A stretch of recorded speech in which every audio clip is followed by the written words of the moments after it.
Welcome to the Fifth Trooper podcast. Hello and welcome back to the Fifth Trooper podcast, a beginner's guide to Star Wars Legion. My name is Jay Shalansky, and joining me today is Mike Berry from the Notorious Scoundrels. Hey Jay, how you doing? Hey man, I'm doing fantastic. We got Mike on because today we're going to talk about how to build a list, like what you should be thinking about, what resources you can use to build your list.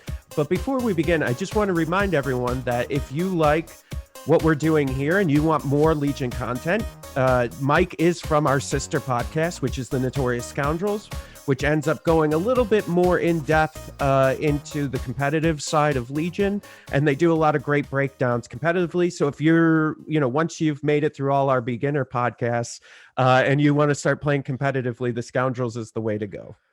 Yeah, I mean, I think I was doing the numbers the other day. We're like 200 podcasts deep. So, there's definitely most of the list building episodes are labeled as such. So, I would look for those ones specifically if that's what you're looking for. But most of them contain content that are useful for people that are diving into a more expanded knowledge of the game. So. Yeah. I would say something about your podcast. And I mean, listen, for listeners, do whatever you want. The thing I would say, though, is a lot of people, when they find out about our podcast, they're like, well, I'm going to start from the beginning. And I'm always like, what I said in the beginning does not apply anymore. So, some stuff, right? Because there could be an episode where you guys are going deep dive into something, but then that's like 2 point changes ago. So it may not be as relevant as, Yeah, totally. I would things like list building and strategy, like general strategy, not like, hey, how do units specifically work together in a certain meta, but I think general overarching stuff is pretty immortal might be the wrong word, but it lives on for the most part. But yeah, there's definitely some aged content. So I would probably not recommend people start from the beginning unless like that's what you're really into. Right. If you want to hear the evolution of the Scoundrels podcast, then be our guest. I mean, it's a good way to like time date Legion, like if you're going back and like in an archaeology dig and going through the layers of fossils as to like how this game evolved, that's kind of neat. But yeah, I'd maybe start like 20 episodes ago if you're looking for stuff that's current. Yeah, for sure. The other thing too, just a reminder, also we have another podcast that we do on our Patreon. And so at any like dollar level on the Patreon, you can get the other podcast, which is the Fifth Trooper After Dark. Mike joins us pretty regularly, as well as a bunch of other people from the Fifth Trooper Network. And so you can kind of hear our unfiltered takes on what's going on and kind of get behind the scenes and some of the Fifth Trooper stuff. It's a cool. I have fun with that podcast. It's a lot of fun. Yeah, totally. It's like on Scoundrels, like we're like, oh, we're gonna talk about like Callus this week, right? And we're gonna talk about all the things that you can use them and do them are good. And now After Dark, I can just be like, he's bad. That's an unfair example because I don't actually think that about Callus, but well, I think the different what Mike's trying to say is on this podcast and on the Scoundrels podcast, though we're giving opinion, we try to give an unbiased opinion and just let you know what's the best way to utilize these units, where on the Fifth Trooper we give more of our personal opinion on how we play, what our play style is, what we like and don't like, and yeah. I actually think that like methodology plays a lot into like what we're going to talk about today with list building, right? And that, regardless of like who you are and what you're trying to do in Legion, like you may not want to play with the best units or like the best things to be doing in Legion, and that's okay. And like we still want resources there to be able to like show you how to use Jyn Ursa if like that's what you want to be doing or whatever, because that's fun to you.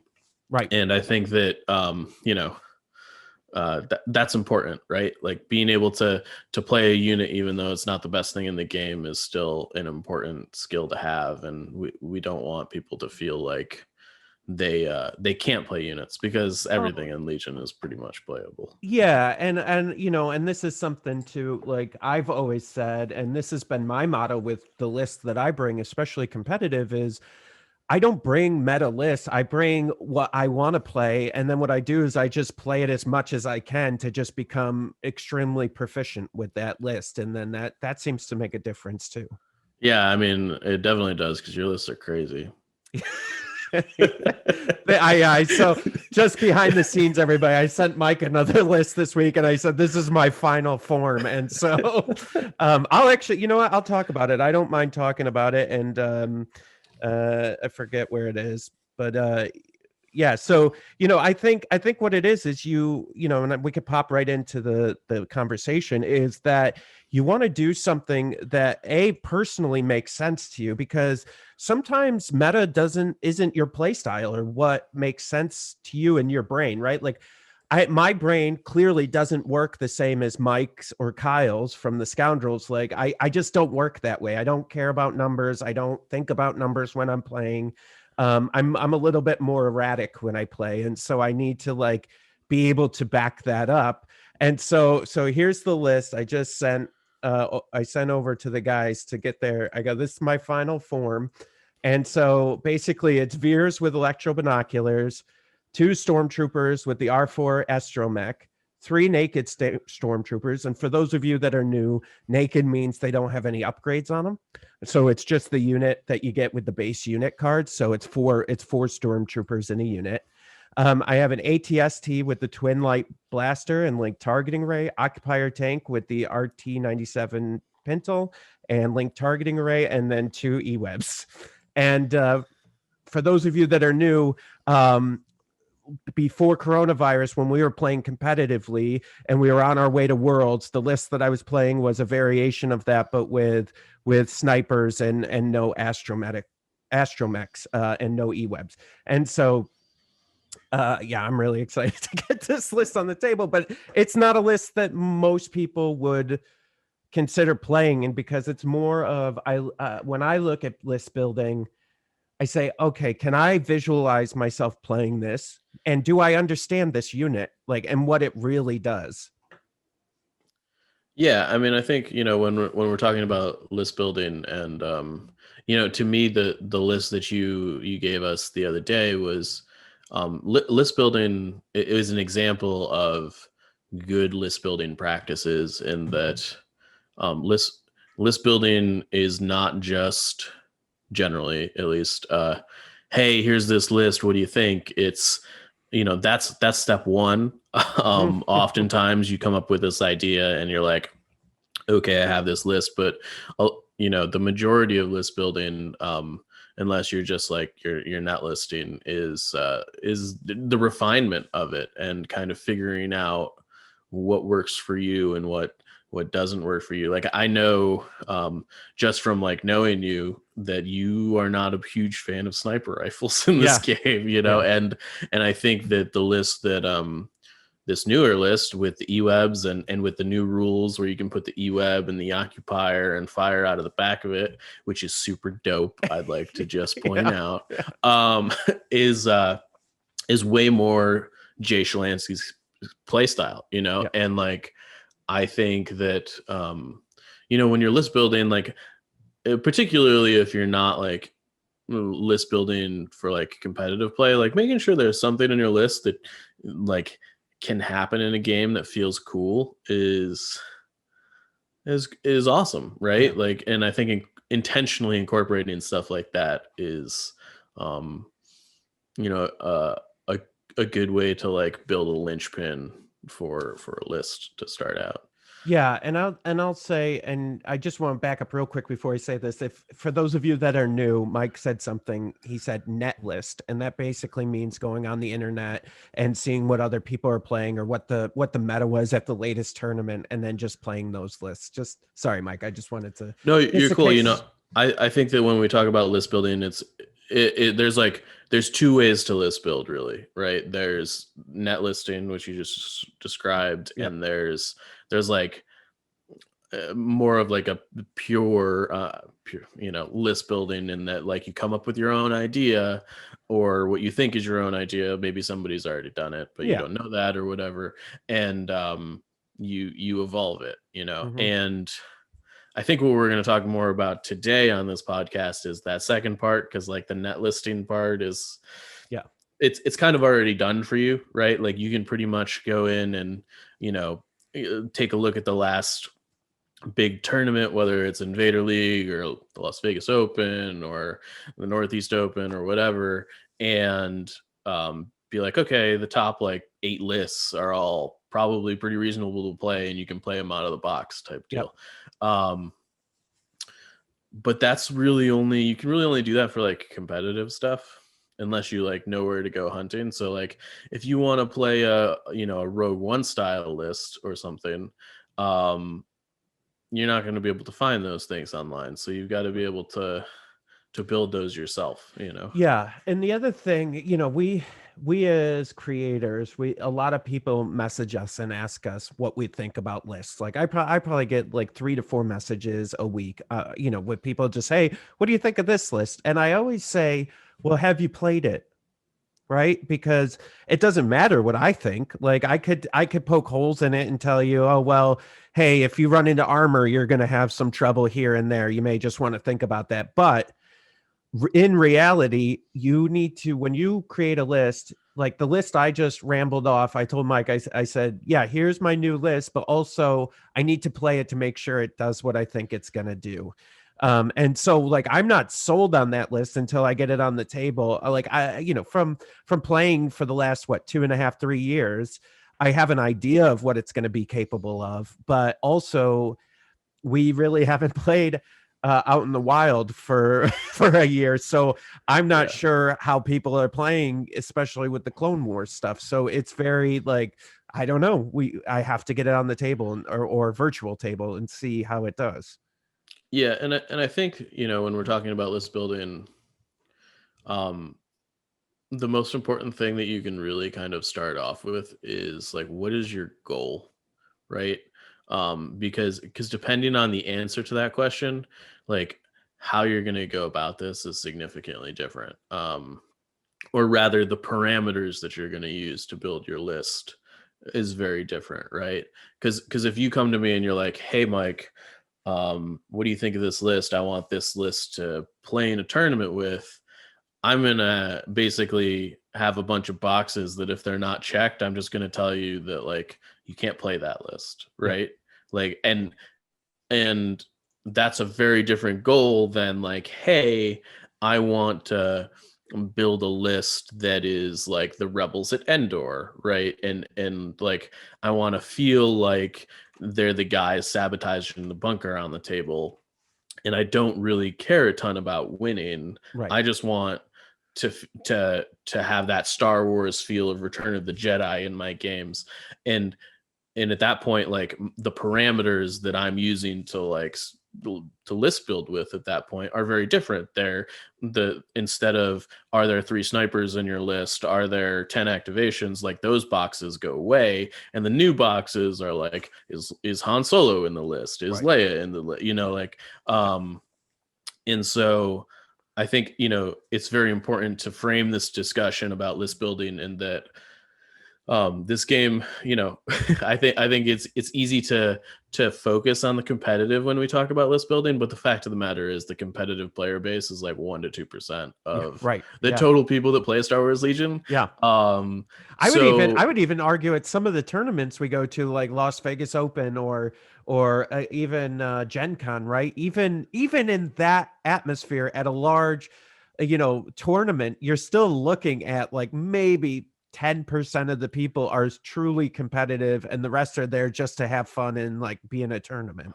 Yeah, I mean, like I think even a lot of the competitive players like to bring things that aren't as competitive because they're fun, right? Right. You know, like I've been like running around with Vader Bosk for like the last 2 years, and trust me, it's not the most competitive list in the world. I've tweaked it so that it's more competitive than it otherwise would be, but like if you asked anybody in the tournament circuit like if that's a viable list, they'd tell you absolutely not, Right.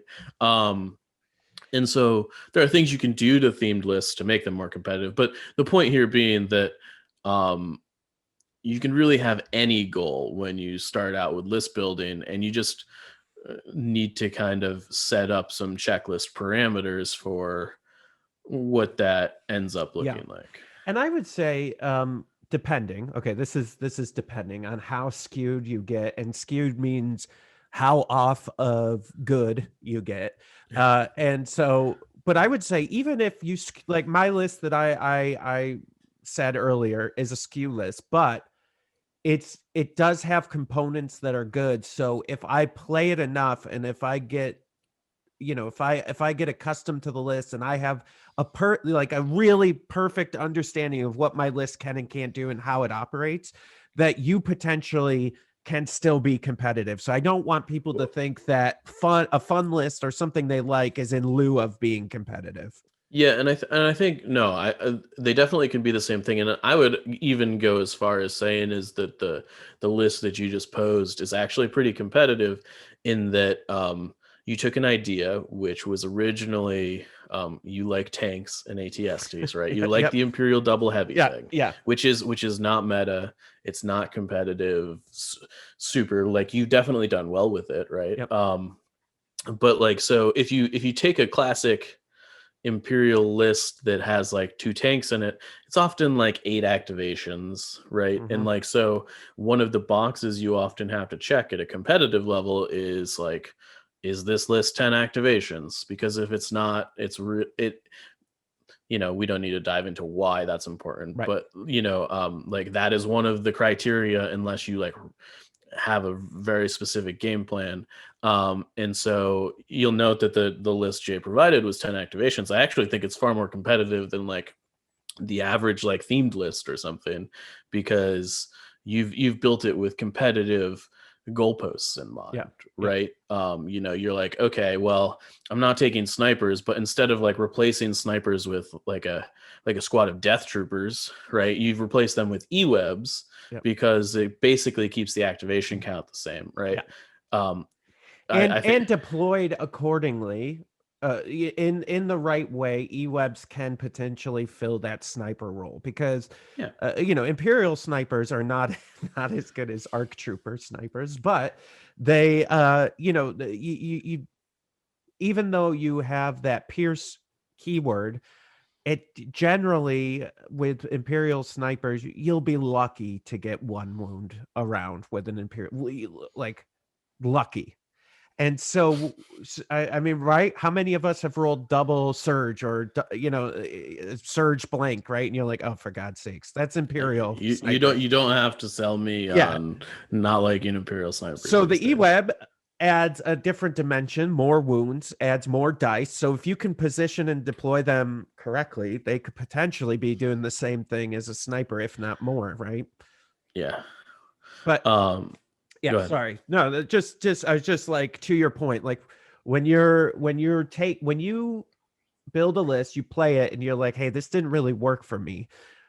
When you're pulling that unit out, you have to make sure that you're replacing it with something that's gonna that kind of, I don't want to say equal, but has a balance, right? Because snipers have a good points in to wound balance, and you need something that can kind of do the same thing if you're going to replace them. Yeah, I mean, like, I would like to frame that in like, if your goal is to like win a tournament, that's what you need to do, right? Like, Yep. if you're just going for a theme, like, do what feels right for Yes. the list, right? And for instance, you know, um, like if you're building a Rogue One list that's like also competitive, you know, I see people like shoehorn like snipers in there, but like really, if you're building a Rogue One list, it should be saboteurs, Right. like, right, like they should have mines and they should be like throwing down, like that's what they do on Right. Scarif, right? They bomb a bunch of the landing pads. You should have saboteurs in your list. And I'm not saying you have to, but like, you know, there's a sliding scale, right? And depending on where you are on that scale and where you come down, your list is going to be tailored in a given way, right? So I guess, you know, how do you want to attack list building? Do you want to kind of start with kind of, do you want to build a list? Like, how do you want to do this, Jay? All right. Well, let's start with first, for those of you who are new, you can do this one or two ways. And when we say lists, I know we've said lists like 100 times already on this episode without telling you what that is, but that's the composition of your army, right? And what you want to do is there's two ways to do this. If you're going to play at a store in maybe just a local tournament, you're going to want to use an online list builder. Sorry again for everybody, but selfish plug here.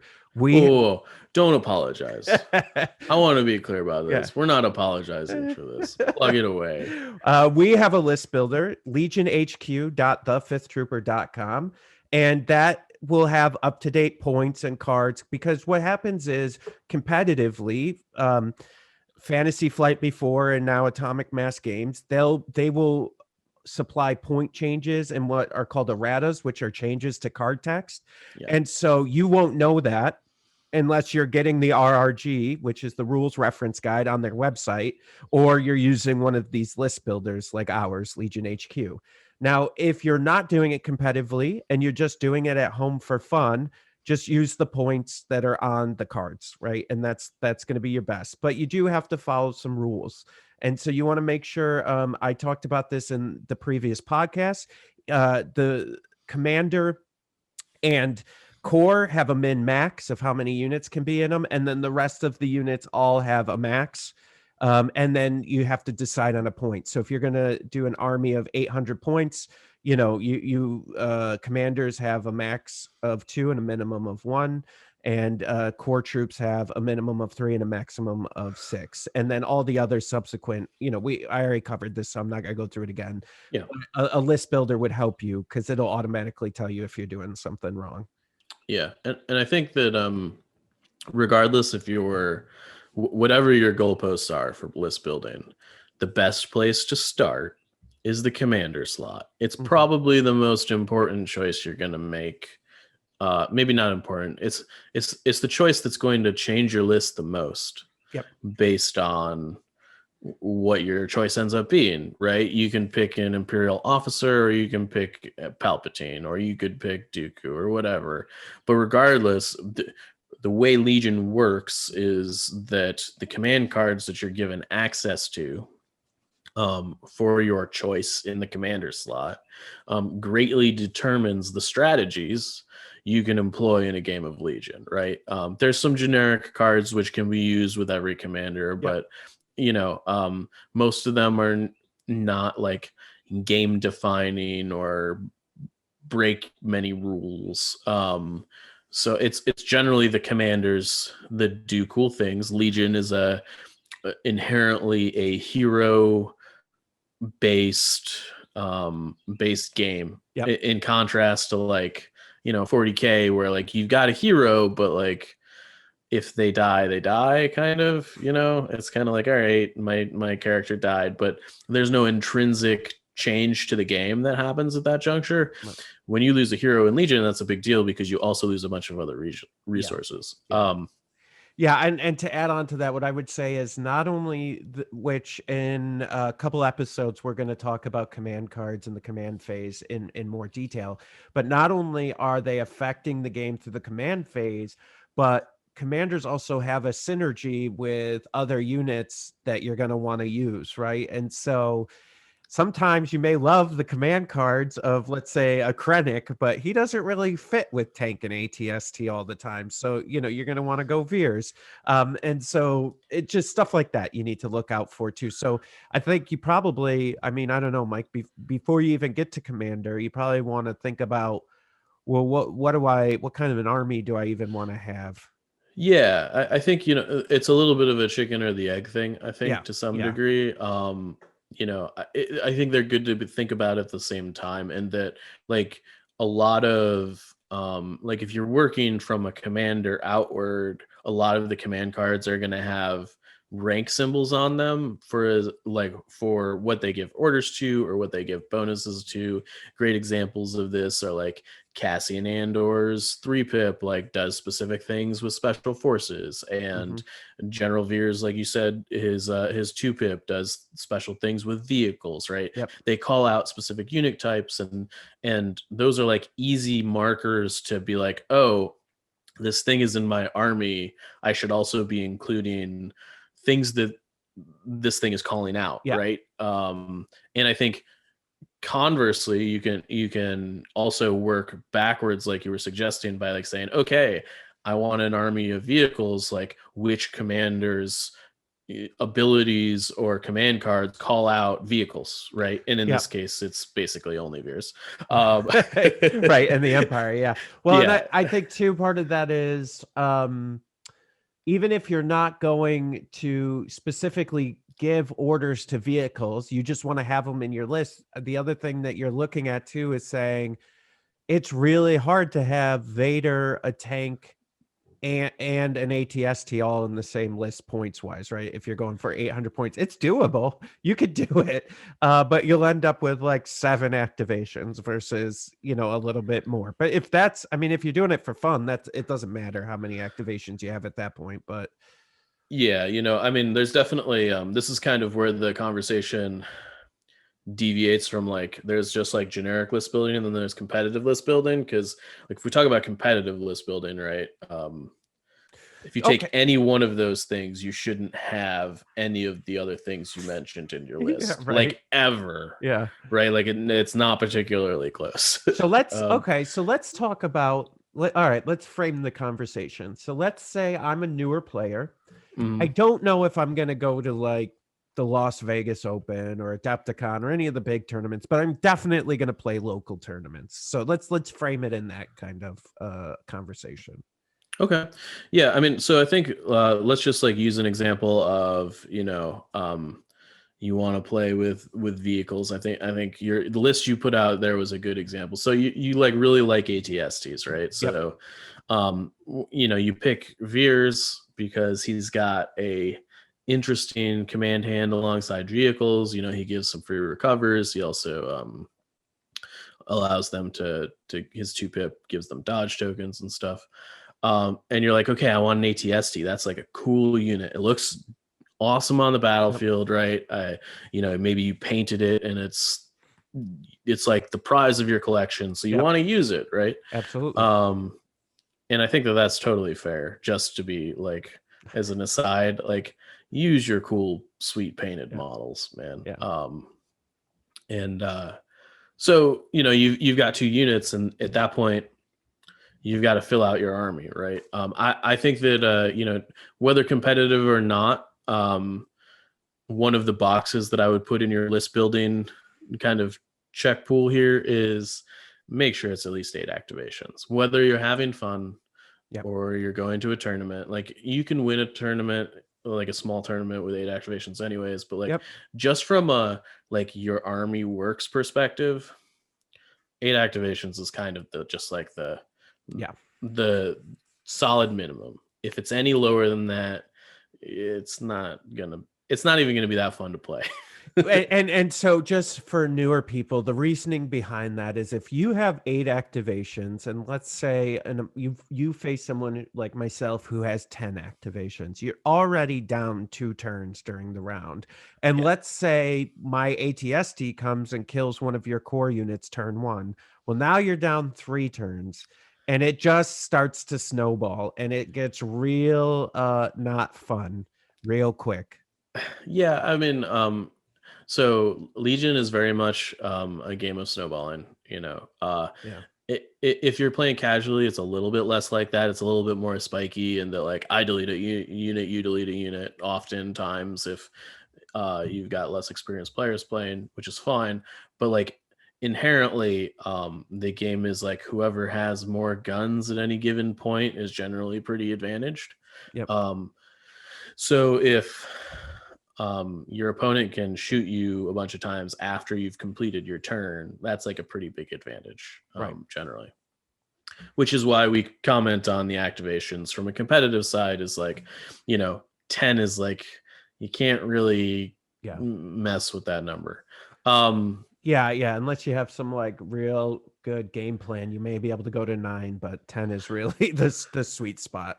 Yeah, and I think that like this is a good place to talk about. So you got like Veers, you got your ATST, and I think at this juncture you want to be thinking about like, do I want anything else in my list that is cool, right? Like because like you're kind of from like a casual competitive standpoint, like one ATST is like that we call them focus pieces.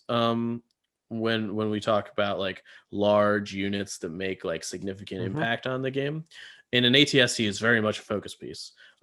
Depending on who you talk to, they'll tell you that you want 1, maybe 2 focus pieces in your list, depending on how well you can control your order flow. Whether I don't know, have you gone into like into order management and stuff yet? No, not yet. That's on the list. We're just starting. We're starting very. I won't go too deeply into that.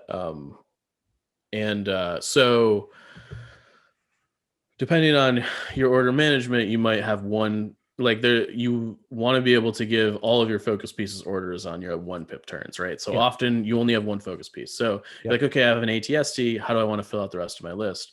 I think when you're deciding like how many activations you can have in a list, you're like, okay, what are the things in my list that I can just use to like delete somebody on the board, right? Because if you're able to set up like a fire supported clone shot, like you can just blow an activation off the board on turn 1, and like the fact that your down activations doesn't matter because you're equalized, right? Yep. So if you have something that works like that in your list, you can be a little bit more lenient and maybe a little bit more greedy with what you're trying to do, right? So you're like, oh, I want 2 ATSTs or whatever. But at the end of the day, what you really kind of want to be doing there is making sure that you can get your orders to all of the important things in your list at the same time. Right. And if you can't, you need to kind of like figure out a way to do that. There's a ton of different tools, which I'm sure you'll talk about later in a different episode.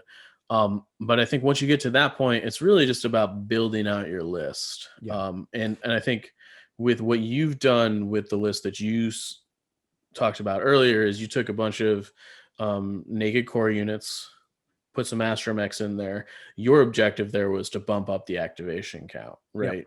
And I think the core of the core,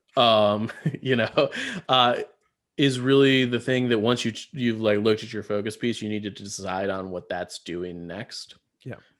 You've chosen not to really bring guns, and that's okay.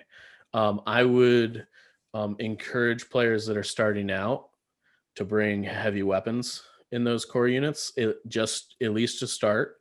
It's a bit more expensive, but it increases the effectiveness of those units greatly. I would not take units without heavy weapons unless you know really what you're doing, and those units like have a job. Okay, so for instance, we can use my list since we brought it up. My core units really serve 2 functions. The 2 with the astromech droids are to keep the ATST tank alive or continue them down a path of success, or 1, depending on the battlefield, right? But it's to support the ATST in the tank.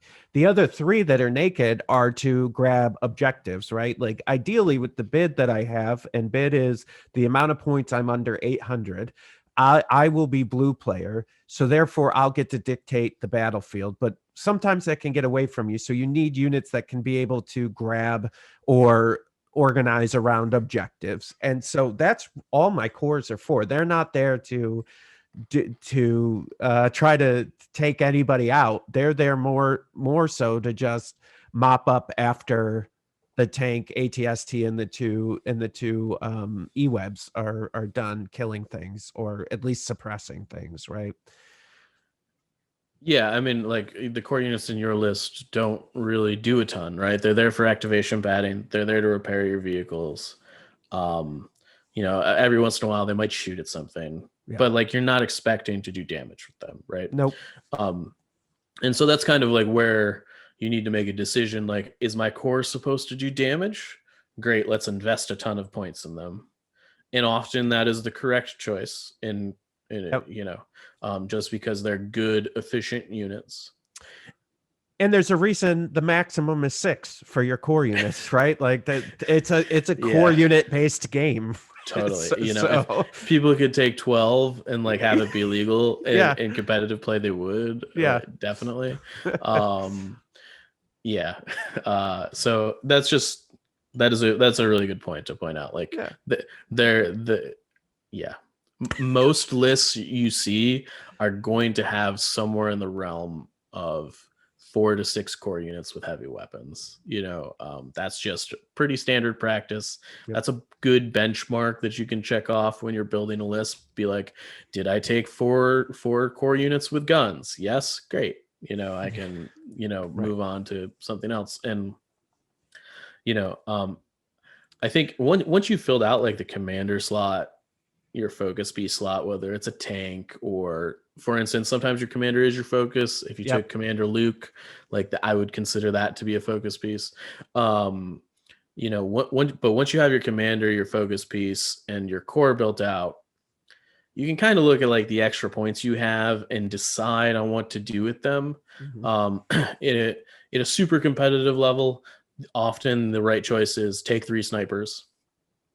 It's just like increase your efficiency rather than your effectiveness as much as possible. And we're going to dive into objective deck building next week, but really the other thing too is once you have your commander and core piece and you're starting to build out and figure out what else you want to add in there, a good thing to do is to kind of look at all the objectives and say, okay, what can I potentially be successful in with my commander and core piece? And if you look at something, you go, oh, shoot, I'm not going to be successful with that. You may want to think about support units that would help you at least a moderate amount of success with that objective, right? Because that's a huge part of that, right? Like if I'm, and that's part of the reason back to my list is I basically have, a bunch of core units and Veers, right? So I have 6? I have 6 units that could do things that the tank, ATST, and E-webs can't do.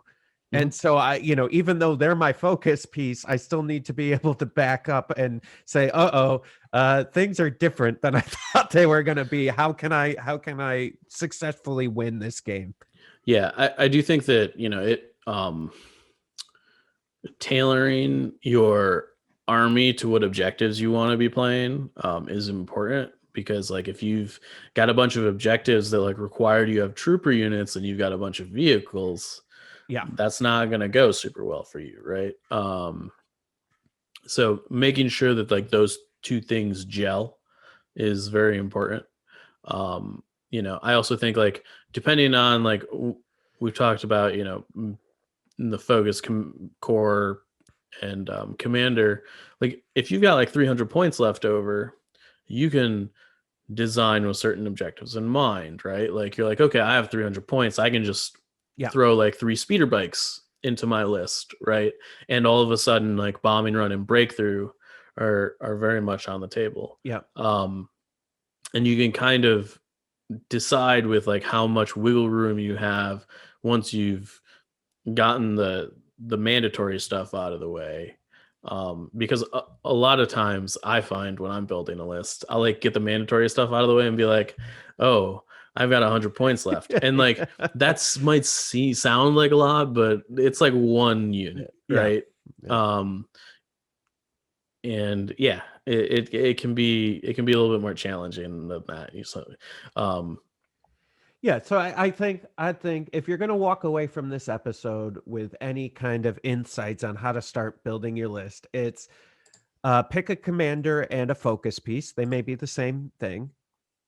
Figure out what objectives. Like I would look at all the objectives, okay, just to make sure you know what you could potentially face, because depending on whether you're blue or red player will depend on what objectives show up. So you make sure that you could potentially maybe not excel at each one, but you reasonably have an idea of how you would approach each one.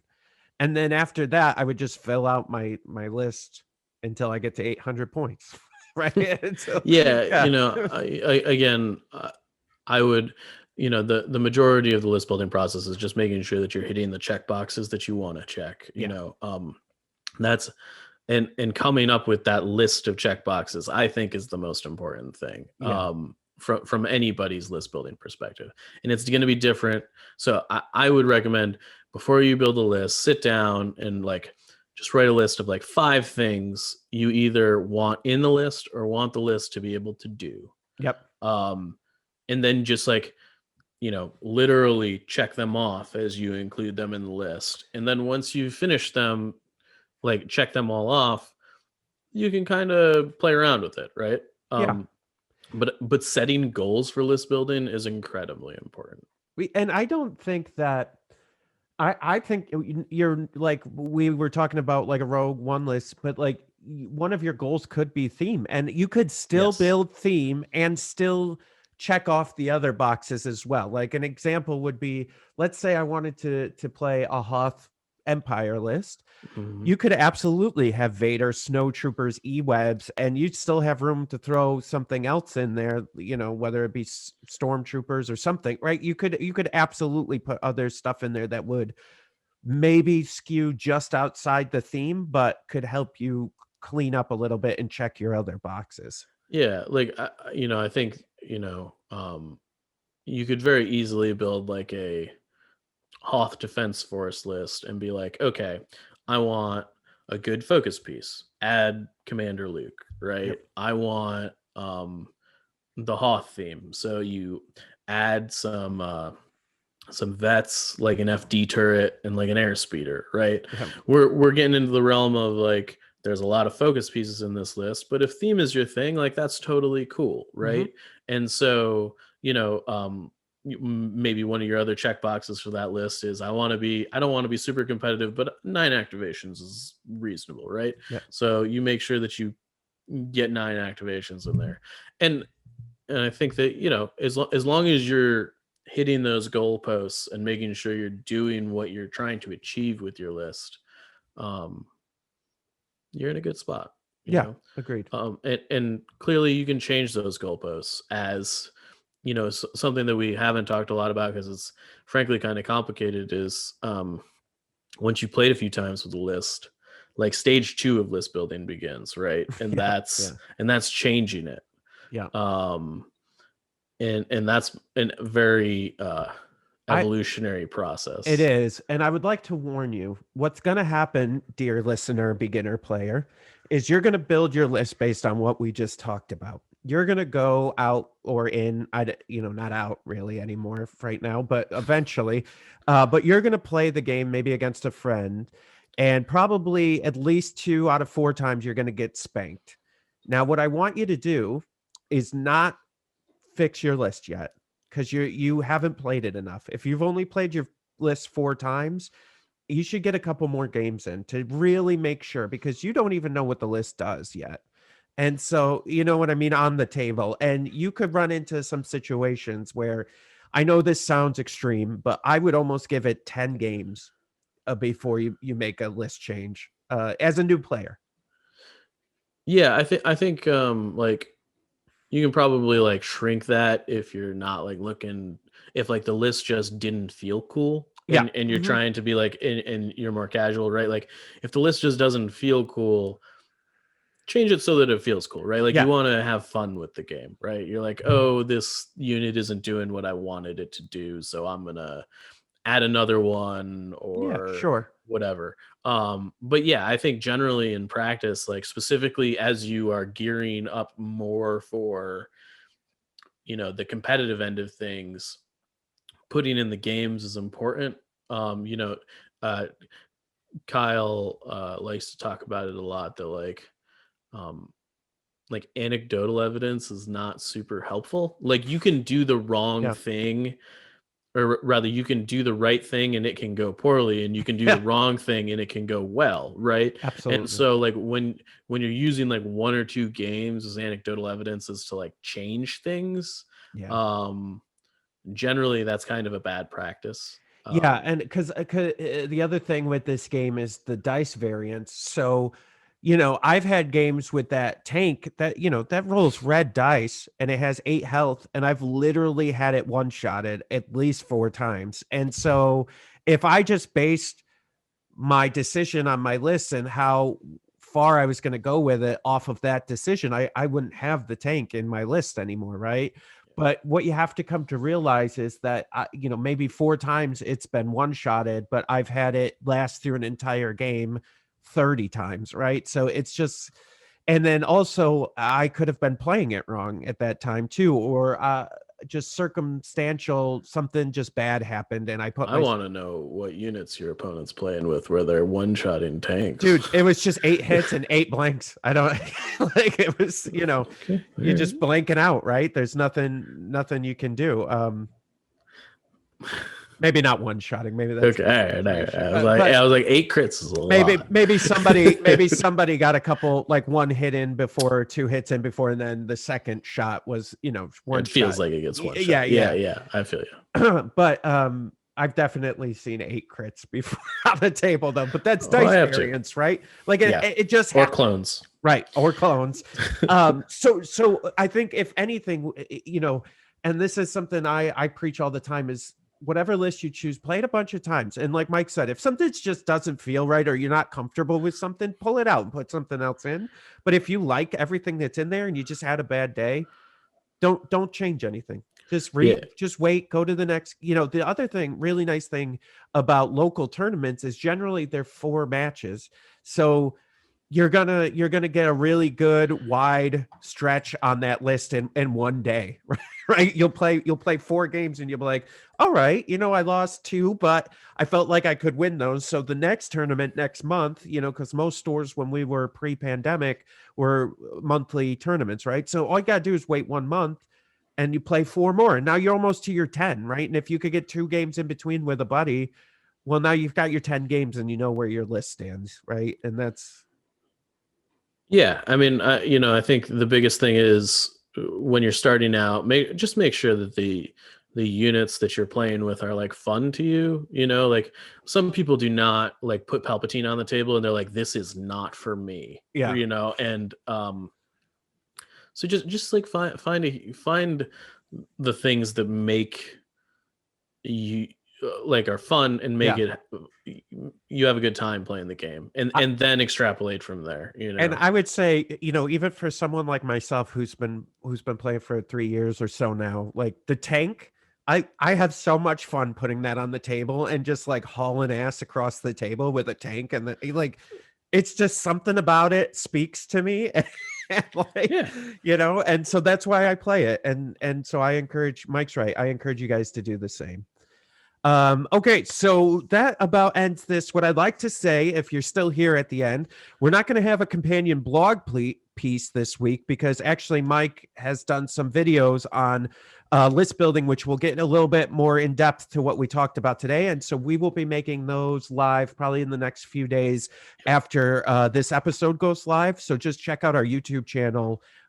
You could just search the Fifth Trooper on YouTube and you'll find us. Yeah, basically what these are going to be, I think we'll release the first one this week, is basically walking through this process in like front to back, no stops, right? It's going to be starting from scratch. Here's our idea. And then we're taking it through all the way to the end, all the way through objective cards, all the way through like just all of it. And then at the end, we're like, okay, what do we think about this list once we're done with it? It ended up being a lot longer than I thought it was going to be. But the fact of the matter is, this process is actually it's more time intensive than you think it's going to be when you set out to do it. So, the first one should be coming out this week. Yeah, and I would say, list building is this thing that is like, I think Mike and Kyle and all the rest of the team probably would be the same way, where it's just like you have your phone, you got some downtime, maybe you're going to the bathroom, or maybe you're just hanging out watching some TV in the evening before bed, and you just grab your phone and you just start plugging stuff into Legion HQ and building out a list and like thinking about how it's going to work, right? And so I mean I find myself always building lists like during I build like 10 to downtime. 15 a day and like just like spit them out into our Discord and be like, what do you guys think of this or that or whatever? That's a little bit more of a I don't know. That's not really the same process. No, it's different. I think the other thing is that like once you start building a few lists, specifically once you like are building for competitive play, things become a lot easier to like plug and play. The lists are very much the same outside of like substituting this unit for that unit or other things like so there are frameworks that you start working within that expedite this process greatly. And I say my last piece of advice here, and we'll sign off, is once you build a list, please save yourself a whole bunch of hassle. Don't post it on the Facebook group or Discord group asking for people's thoughts, because every single person is going to have a different thought. And so you need to make sure you like it first, then you can get people's thoughts. I also, just like on that note, specifically if you're not looking for competitive feedback, don't post your lists in like places where there are people that you don't know commenting on it. They're just going to rip it apart because they're not going to understand what you're doing with it. Because when you post a list like that in those types of medias, people just assume that you're posting a competitive list, and they're just going to, if it's not competitive, they're just going to be like, oh, this is trash. And I don't want that to discourage people, because that's not super fair, but that's kind of what happens. Well, and I'm a perfect example of that. You guys can take me as an example. I have played competitively. I have been at these big events. I have done relatively well, right? If I posted the list we just talked about in the Facebook group, people would shoot it out of the sky because they don't know me. They don't know my play style. They don't, they don't get the vision that I have for the list. I mean, he can barely post in our private chat without us ripping it apart. But I mean, this. And real quick, this is a great example along the same lines, right? The list that I played at LVO the last time LVO a year and some change ago, right? No one was supportive of that list. And was like, Jay, don't do it, man. Please don't take that to Vegas. And I was like, I'm doing it. And then I ended up getting top table day one, right, against Nima, and was 3-0. And so it's hard for people to look at lists objectively because they don't know you and they don't know what you see when you're playing is what it comes down to. Absolutely. Right. I don't see the game the same way Mike sees the game, or Kyle sees the game differently than both of us. Like, right. Like everybody sees the game differently because you have your own like history and reality really when it comes to gaming. And so just be yourself. And that's the great thing about Legion is it's open for that. There's so many options and things that, I mean, there are bad lists, but they're very small percentage of bad lists. It's how you play them. Yeah. And if you have fun with it, it doesn't matter if it's bad or not, frankly. And there's the feel good ending, everyone. All right. So thanks for listening again. Remember, Mike's going to be doing some more in-depth list building on the YouTube channel. Check us out on our Patreon, patreon.com/thefifthtrooper. And next week, we're going to have a special guest and we're going to go over objective decks. So that'll be fun. Ooh, yeah. So, all right, everyone. Thank you. Have a good week. Join us next week for another edition of the Fifth Trooper podcast.